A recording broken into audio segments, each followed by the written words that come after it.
Hey, what's up, guys? Tim Rexius here, and this is Keeping It Real with Rexius, episode 5. Thanks for all the messages. This one is going to be specific for the retail brick and mortar industry, specifically in nutritional supplements. Obviously, is my biggest company I own is Rexius Nutrition Stores across now 8 states, starting Texas next week. We'll start the construction. So, anyways, this is a lot of you guys I know from the industry, whether it be from independent retail store chains, some other guys who have their own retail nutrition store chains follow this. A lot of the vendors follow this, and so this will be kind of a reckoning for all of you, as a lot of the independent stores have messaged into me and wondering how they can compete as the climate has changed. So this doesn't apply to your industry. Maybe you can take something from this and apply it to yours. If not, I appreciate you taking the time to listen to me.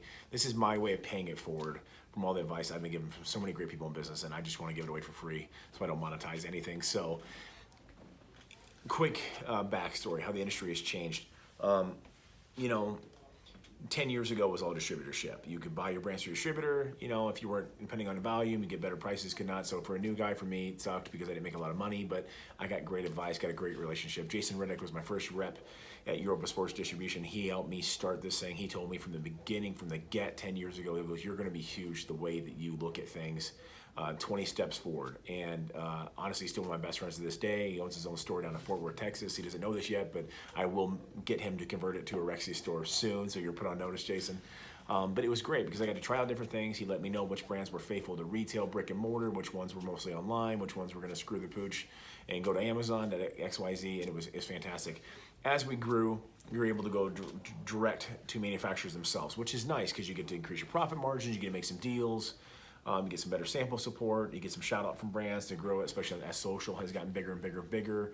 Since 2010, they would help us grow our network and make us the place to go, which was nice because a lot of companies make their own brand. Even the bigger boys do, even GNC, and at the time for me it was Complete Nutrition in this area, which is now dead and gone for the most part, but you know, they were on a brand where we were carrying 60, 70 brands, which was nice. Kind of, we were the internet store, internet price store with great customer service and availability of today, the best of both worlds. And to this day, that's why I've been able to grow, because I've stuck and true to my business principles. And even though Amazon's become a big player, guess what? I'm cheaper than Amazon. That's right, you can be. And so educating customers on that makes me very popular. And at the end of the day, I want value. I want customers in my store. I want them happy, and I never want them regretting something they buy from me because they can find it cheaper online. So I partner with brands who are really going to support brick and mortar. Even if they sell online, fine, as long as they enforce minimum advertised pricing policies and actually enforce them. That's a brand I can partner up with. So as it has changed over the last 2 to 3 years specifically, you're seeing a lot of direct to consumer. And this is where a lot of you guys are having issues, and I understand that, so that's what I'm going to touch on. You need to be careful who you partner with brand-wise. Think of it this way. Is this somebody you would let buy into your company and have access to your bank account? And you do need to take it that seriously, because I'm finding a lot of these brands, we've helped build them with our geographic locations over the Midwest, down 8 states, that we have a bigger pull than they do, and they want to get into our social network demographics and geographic locations. So are they going to screw us the second that they've gotten the popularity and got the attention of our customer base? A lot of them will, and a lot of them have. Case, set, match, and point. Kearney, Nebraska, a town of 20,000 people. We're across the street from campus. Great town, great store. We've done really well there. One of my managers is actually going to buy that store from me here relatively soon, and it's awesome. So my whole staff loved this one brand. I'll leave it at that. I'm not going to name brands. I'm actually wearing their t-shirt right now. So next thing you know, we built the brand, built the popularity, and next thing there's 4 kids on campus who all have their own coupon codes. They get like an extra $1 if somebody buys a jug with their coupon code, and that company effectively screws us, goes direct to consumer, bypass the retail store completely after we've helped build the brand in that area. And I'm screwed, right?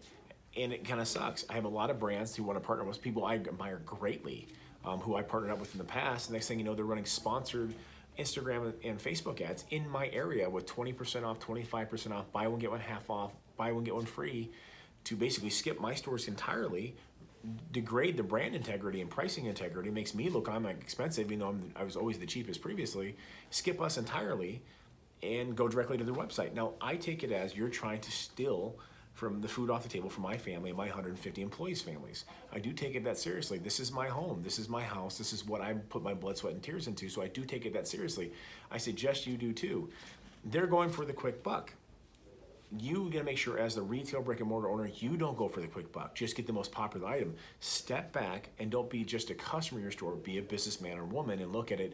What is the 6-month, 12-month, and 18-month outlook with this company partnered with my company?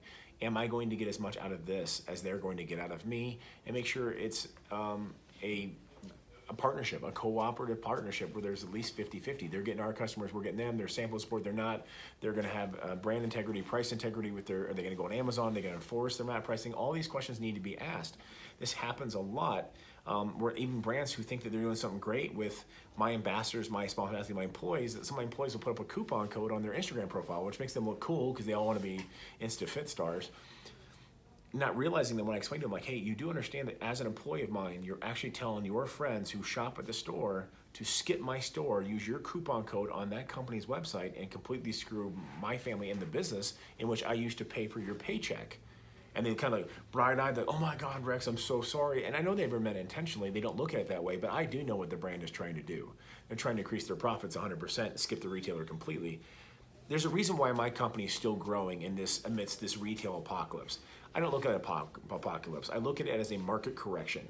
Absentee owner businesses and franchises in my industry are dead in the water, and I think that's a good thing in a lot of ways. The old days of some rich old dude funding a store, letting some kid run it are over.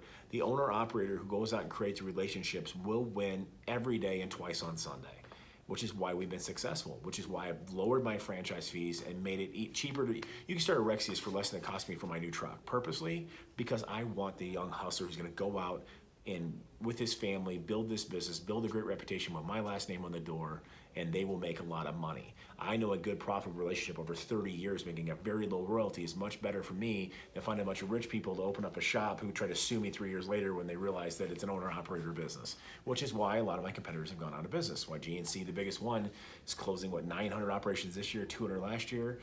I mean, I just had a retailer that completely screwed because Vitamin Shop down the street did whatever they could to make make numbers come in the door, and and we all would have lost money even trying to match the price. It wasn't their fault. They didn't even know Vitamin Shop was going to do it, not realizing that I'm pretty sure the company that owns that company has filed bankruptcy. So owner-operator is the only one in the health and nutrition industry who are worth a shit and who are going to make any money and have a long, profitable relationship. So if you're one of those stores, figure out who you can partner up with. Brands, if you don't want stores like mine to start making our own brands and rep your shit, take care of them and don't go for the quick buck at Walmart. A lot of these brands right now are selling on Sam's Club and they want to sell in my store telling me, oh, yours is better quality though, theirs is a different mix, we just put the same label in the jug. Well, F you then. I'm not gonna go whine to customers and try to like play this game where like, no, ours is better, theirs is fake. History repeats itself, guys. Look at the biggest brands from the 90s and early 2000s and the 2010s who all went into the Walmart and Sam's Club and Costco's of the world. They're all dead in the water. Brands that were stables 10 years ago. Think about it. Optimum, Muscle Tech, EAS are non-existent in my store. I haven't had a customer ask for any of those brands in probably 5 years. 10 years ago, it would have been impossible to open a store without them. I don't know why, you guys, the definition of insanity is doing the same thing repetitively, expecting a different result. Hold your brand with integrity, quit going for the quick buck. This is for the brands and vendors, and this is for the store owners. Partner yourself. You know, if you want to make your own brand, I understand that. Make sure you do that with integrity as well, because that is definitely your name out in public, not just in your store, but that's, you know, going to obviously expand itself as well. I understand why stores do it. Vendors, if you're curious why, that's because you keep screwing them. So this is why I've done the store conversion program, why I have 4 or 5 different independent stores throughout a couple of different states right now looking to convert to Rexius stores, because the bigger we become, the more power we have, which is when I've been able to push back having 25 locations, because I've got more power than they do in this area of the country, and I'm fighting back and protecting my businesses and my franchisees' businesses. And if you want to be part of that, here's my little sales pitch. Become part of the Rexius Army. Yeah, we have a 5% royalty, lowest in the industry. I guarantee with my pricing discounts, because of the size of us, you'll make an extra 10 or 15% anyways, and that 5% will look like nothing. If it doesn't, we'll tear up the contract. You don't owe me shit. This is how I work. I'm old school business. I think a handshake and my word is my bond, and that's how it works.